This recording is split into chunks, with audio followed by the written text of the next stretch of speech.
Good day everybody, welcome back to another episode of Craft by Tim. Today marks the end of my holiday, so to speak. So I'm going to be uploading again, starting tomorrow, proper video.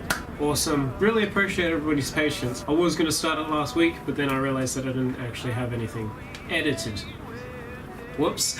Anyway, in other news, I'm actually starting to get kind of sick. Well, I've been sick for a few days, and I think I'm on the end of it, but I don't know. Yeah, so that's great.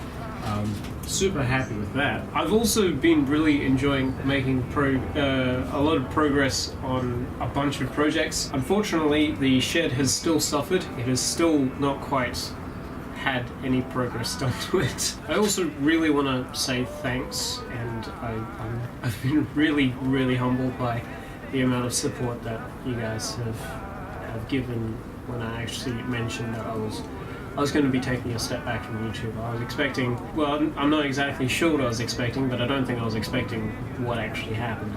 We all need time to catch up every now and then. So yeah, thank you everybody. As far as videos go, getting straight back into it, I've got tomorrow's video done, edited and uploaded, and then the week after that, I didn't actually finish filming it. That video, it's gonna be really easy to sort of finish that, so hopefully I'll get that done very quickly. The video after that is already done, so hopefully everything will sort of start to catch up again. And I've got a bunch more planned. I'm really excited about the future. On top of that, I actually have a few sort of random uploads that I'm going to be releasing over time. They're not anything too specky or anything like that. They're kind of, I don't know, even like vloggy type videos. But anyway, I hope you guys are having a good week, and I'll catch you all tomorrow. In the meantime, stay safe, happy crafting, and as always, cheers.